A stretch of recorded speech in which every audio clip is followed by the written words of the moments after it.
All right, well, welcome to our first ever sort of webinar thing, Smash GG webinar.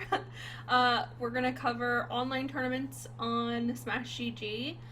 Just to be totally transparent, my experience and this presentation will be focused mostly on double elimination formats, but a lot of the settings and stuff we'll go over should also apply to other formats like single elimination and stuff like that. We'll take a small amount of time at the end to answer any specific questions you guys may have. And I have a test tournament set up also to kind of maybe show you some things in action with the site. So we'll go ahead and get started. Just a quick intro about myself. I'm the Senior Support Manager here at Smash GG. I've been with the company since 2016. I've been running tournaments since 2012, and I recently started hosting online tournaments, considering the climate of things. I wanted to start hosting events for my local scene again, and start hosting online ones on Smash GG, and I also have a lot of experience helping TOs through online tournaments and stuff like that, so I promise you guys can trust me. I know what I'm talking about for the most part. So, yeah. Cool. The first thing I want to touch on is registration settings, because I think for me it's really important to make sure that when registration is closing is very clear to all the players, and you also have set like a good time in mind for you. For me, it's super important because a lot of the settings that we're going to go over in the rest of the presentation can't really be fully worked on until the brackets are completely finalized. So you're not adding any more people, you're not removing any more people. Like, the bracket is done, so then we can work on the online settings. So for me personally, my online tournaments have only ever gotten like around 20-ish people, so I usually close registration about 30 minutes before the tournament starts. That gives me enough time to do all the settings, do seating and stuff, and then be ready right at tournament start time. The more people you have, obviously the more time it's going to take to get everything set up. So I highly recommend, if you're expecting to have a lot of people on your online tournament, to consider maybe closing registration an hour before the start time, or even the day before. So it's just important to really keep in mind, like, okay, I need to close registration at a time that gives me enough time to make sure everything's set up. And communicate that from the beginning to your attendees as well, because, a lot of people are going to message you last minute, like, hey, can I get in? But it's really important to, be strict. No, the registration deadline was this point. Another thing I want to bring up is if you are running an online tournament with multiple events for some reason, it's not something I recommend, but if you are, just make sure that the registration deadline you have set is per event rather than the overall tournament. But yeah, I hope that makes sense. Just make sure it's basically just make sure you have enough time to get everything set up before the tournament starts. Cool. Next step is bracket setup. This is exactly the same as in-person tournaments, but there is one thing that I kind of want to bring up, just that it helps people out. If you have 64 entrants in what we call a phase group, which is essentially just a bracket or a pool, if you have 64 people, that can tend to cause issues with the bracket itself. So we really highly recommend breaking up your entrants into pools at that point. So there's a lot of really fancy language in here, but the basic thing is just, if you have 64 people or more, start breaking them up into pools. But if you do break up your entrance into pools, you want to also make sure to put those pools into waves. The reason you want to do that is because it makes it a lot easier for some of the later settings we're going to cover, because it will apply the same settings to any pool that's in a wave. So instead of doing it for every single pool, I can just do it once and it'll apply to all pools in the wave. I'll go over waves in a second also. But yeah, just make sure if you have 64 or more people, that includes teams. Like if you have 64 or more teams, to make sure to break them up into pools. Cool, so this is actually going over waves that I just mentioned. So to access this, you go to scheduling and tournament admin, and just add the waves there. It's pretty straightforward. This is also where if you are having certain people play in the morning and certain people play in the afternoon, where you can like schedule that by creating like a wave A for morning and wave B for evening. And then to assign pools to the wave, you go to the pools and seating page, and you can see right here there's a little cog, and when you click on this cog, it'll open up a modal that will let you assign which wave that pool goes to. And if you guys want me to explain this more during the QA session, I can also show you exactly what that looks like in the tournament admin, so just let me know if you want me to go more in detail about pools and like scheduling waves and stuff like that. All right, seating. Once again, seating is pretty much the same as in-person events as well. You just go to the pools and seating page. I just wanted to offer some tips for online tournaments specifically. This is part of the reason why you want to close registration as early as possible, is so that you can get the seating done before the bracket starts, obviously. But a tip that I like to do is, as people are registering, I'll try to seed them, especially if it's in like the 30 minutes before registration closes. A lot of people are registering. Like as they register, I'll go ahead and start seeding them then, so that I don't have to wait and hustle, you know what I mean? Like try and get it done as quickly as possible and possibly mess it up. So I just like to work as I go when it comes to seating, but the functionality is essentially the same. But this is one of the aspects that will take a lot longer if you have a lot of people registering. So always keep that in mind. Again, close registration so that you have enough time to set it up. All right, round setting. So this is like the beefy stuff. This is what makes running online tournaments on Smash GG, in my opinion, pretty great, because it automates a lot of the stuff that's happening and puts a lot of the work on the players rather than the TO. So when you go to the brackets page in the admin for your online event, it should look like this. You'll see the bracket, and then you'll see that there's edit round settings. So like I said, you want to make sure that registration is closed before you handle any of these settings, and it's super important because if you're adding people to your tournament page, it's going to potentially add an extra round of winners or an extra round of losers. And when you do that, any settings that you have set up already won't automatically apply to those. So then I'll have to go back in and do it again. So I might as well just like do it all at once, right? So just make sure registration is closed before you start with round settings, but round settings are super important, so you like super want to make sure you're doing it. All right, so when I click on edit round settings, this is the modal that appears. The times tab essentially just sets the start time and the duration. What's really awesome is this checkbox at the bottom that says update subsequent rounds by duration. Basically, if I set all like if I put all of these round settings and I start at winners round 1, that means it'll automatically configure all of the rounds after it, which is awesome, really convenient. So make sure you set the start time here and the duration just about how long you think a set will take. Something really cool about Smash GG is that as soon as a set has been generated, essentially meaning like both players or both teams fill the match, if both players are ready and available, they can check in and play right away, even if it's before the round start time. But it's still good to have round start times because that's how, DQ timers will automatically start counting down and stuff like that. So it's still important to try and be as accurate as possible. For most Smash games, for me, I usually set the duration to be 30 minutes just because that gives a little bit of wiggle room for sets that might take extra long if they're having trouble or anything like that, but yeah. Hi everyone, Editing Kelly here. Just wanted to drop in to clarify something. So the round duration is pretty important to be set realistically, just because as soon as a match is generated and is available to play, if it's after the round start time, the DQ timers will start right away. So let's say theoretically my tournament starts at 7 p.m. I set the round duration to only be a minute, which means round 2 is going to technically start a minute after the start time.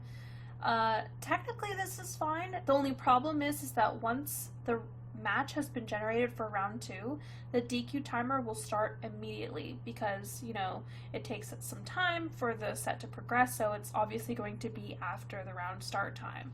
Now, if this happens, you technically can run it this way if you want, but be very mindful of the DQ timers you set in this case. Because, you know, if I set my DQ timer to be a minute, then my players only have a minute to check in because it's going to start DQ timers right away. It's super important to also set DQ timers in this case because if you don't set any DQ timers, it will set it to be the round duration essentially. So yeah, just be very mindful of the duration and DQ timers. You can technically do the duration whatever you want it to be, but if it's very short, just be very mindful of what you set your DQ timers to be. The next tab is the settings tab. This one's pretty straightforward. It's basically just determining how the set will be played. So this is where you configure whether it's going to be best of 5, best of 3, best of total games. It basically determines like how many times are the players going to be reporting. And the timer section. This one can be a little bit confusing, but basically what this does is the DQ timer sets, like, if I set the DQ timer to 10 minutes, that means it's going to take, once the round starts, players have 10 minutes to check in before they're DQ'd. I really like the DQ timer because it makes it pretty simple. Like, if people aren't there, we can just move on kind of thing, so it's not holding up bracket and people aren't just waiting around for people who are AFK. So DQ timer is super important. The minimum verify timer is essentially what's the lowest amount of time before players can report and verify a set. This was implemented to prevent people from just like reporting something right away while they're still playing the set and then it getting reported incorrectly, you know what I mean? So I usually like to put the minimum verify timer as like the shortest amount of time before a game could end. So like a 4-stock, for instance. So normally I'll put the minimum verify timer to like 3 minutes or something like that. And the maximum verify timer is basically the max amount of time before a report is automatically verified. So I like to put an amount of time here so that players have the chance to dispute a report, essentially. So if their opponent reports something incorrectly, they have a chance to call a mod and come in and say like, hey, this was reported incorrectly, can we get it fixed? So for Smash games specifically, I typically recommend doing 10, 3, 10. But, you know, it's really up to you and, you know, what your community likes. Another thing that I actually like to do is in the earlier rounds have the DQ timer set to 10 minutes, but then, like, let's go back here.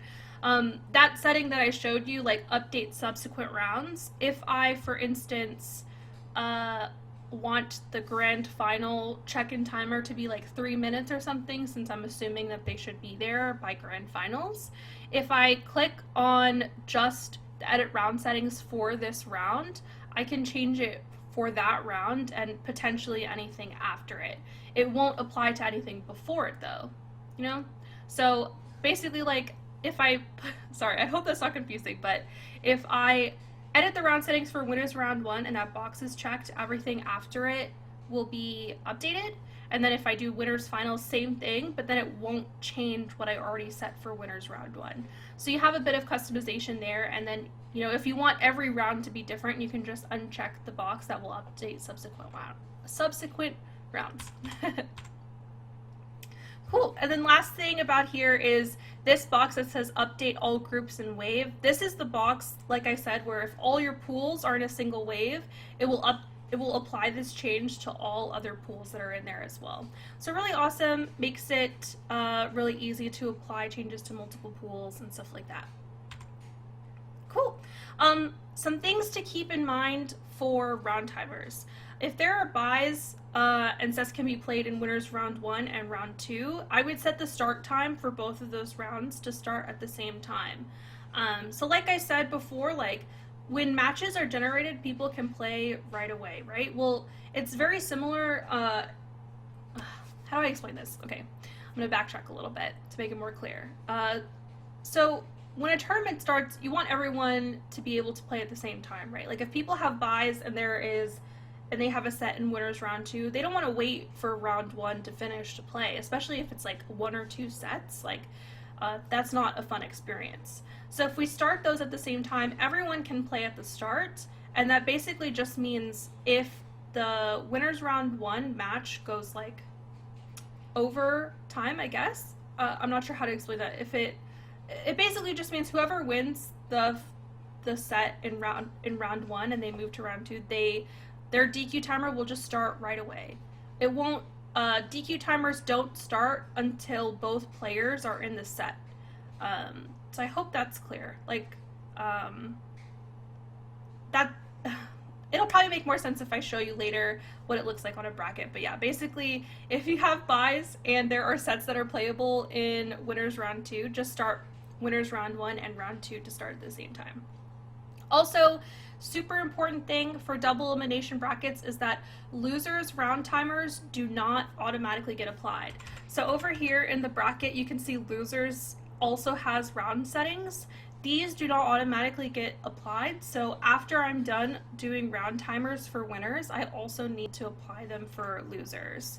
As far as what time to set losers to start, typically we recommend starting losers round 1 to be the same time as winners round 2, or whenever, like, you know, in theory, like both players from winners would be in losers. But for ease of use, I honestly think you could just start it to be at the same time as winners. Because like I said, DQ timers won't start counting down until both players have been generated for that set. So if it's easier for you to remember just to start winners and losers at the same time, it's totally fine. You should just let players know to be very attentive and make sure that they're checking in. Because as soon as they have a match available, basically they will be able to play it. Cool. And then once all of that is done, you can start the bracket, and you have to make sure you click start the bracket or else none of the automation will start. So in the top right of the brackets page, there should be a start bracket button, and this will automatically publish both the bracket and seating, and then players should start seeing their tasks appear on the tournament page. Players will be able to see the tasks on the tournament page and start checking in, talking with their opponents in the match chat and stuff like that. I'm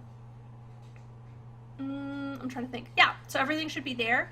And then also just a quick note is that check-in for players technically starts 10 minutes before the event starts. So if both players are there early, they can go ahead and start playing, but you know, that's just if they want to kind of thing. But that's also a nice quality of life thing for TOs, because the faster people play their matches, the faster the bracket goes. So to me, that's really nice.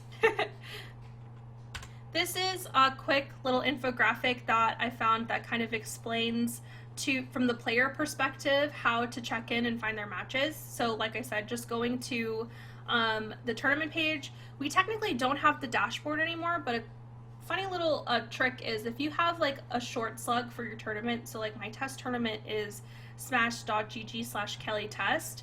If I take that and then add a /dashboard, it'll take me to my manage registration page, which then, in my opinion, is a bit more clear, like where view matches is and your tasks and stuff like that. So if you want a quick way to get people to know where exactly to go to find where to check in, I would say create a short slug and then just slap /dashboard on the end, and then as long as they're logged in to the account that's registered for the tournament, it should be pretty clear where they want to go.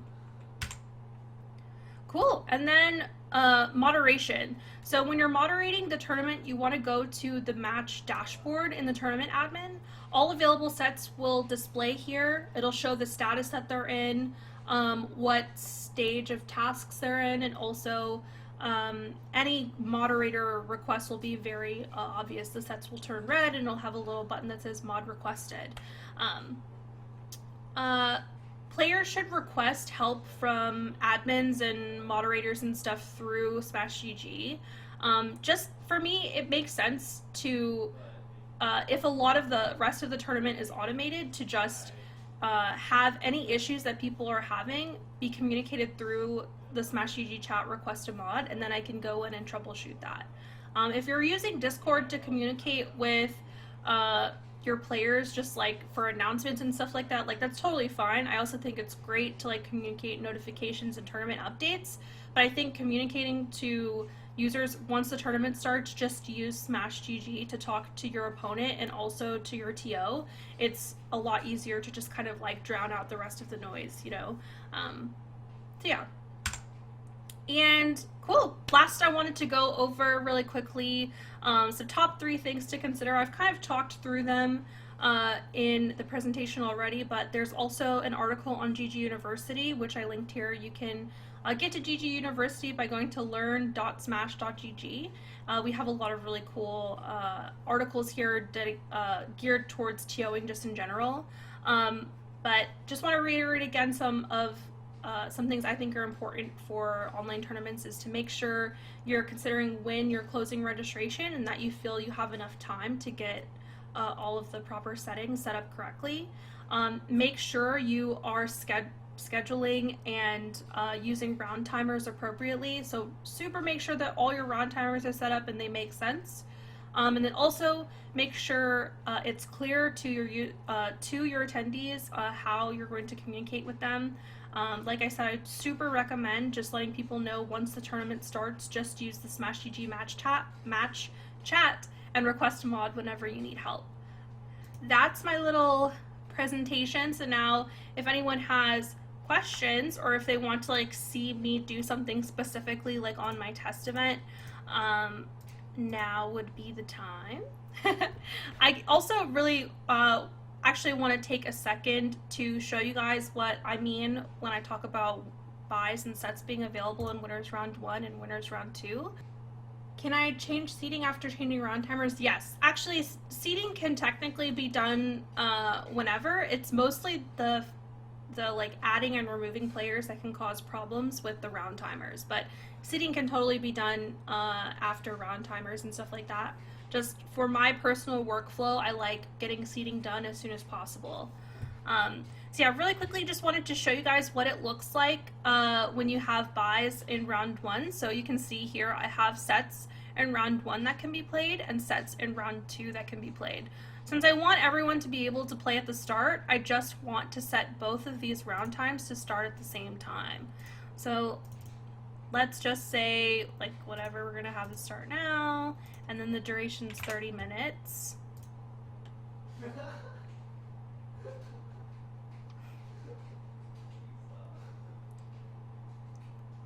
Oh, okay. And then you should see it should automatically generate the rounds afterwards, but I want these to start the same, so I'm just gonna set them to start at the same time. It's like 23 or something.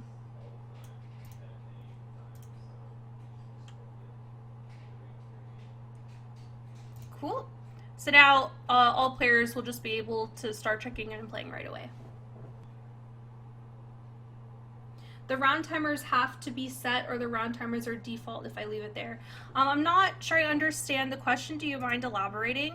To be clear, like technically you don't have to set up the round timers, but if you want the automations to happen, like for DQ timers to start and automatically DQing people who are AFK, then yes, you do need to have the round timer set, and you also need to start the bracket.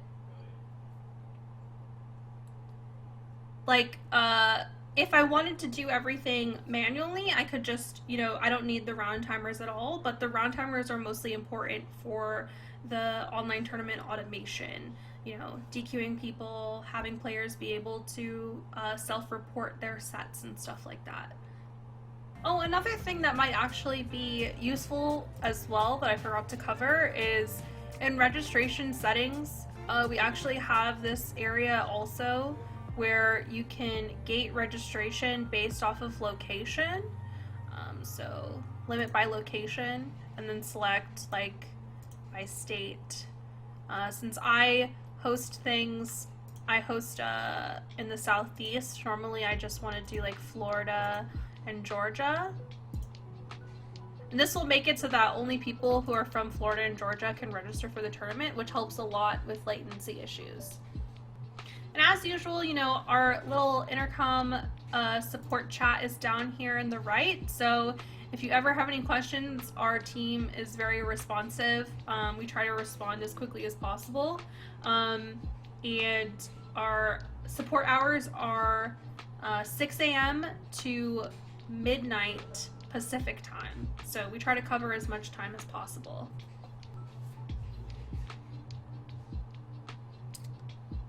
Some other cool things in registration settings, if you haven't looked at it, is we have the social connections. So this is what I actually use, is I require people to join our group Discord, and that's how I do like the Discord communication for any tournament updates and just general questions that they have. And then I let them know like, hey, the tournament started, use the Smash GG chat to coordinate and contact me.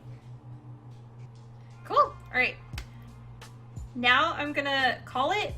If you have any other questions, feel free to reach out to the support chat in the little bubble in the bottom right over there. And keep an eye on our Twitter, twitter.com/smashgg. I'll make sure to post there once this video gets uploaded so you guys can watch it, and I'll make sure to include a link to the presentation either in PDF form or whatever, so that you always have that available for you as well. Yeah.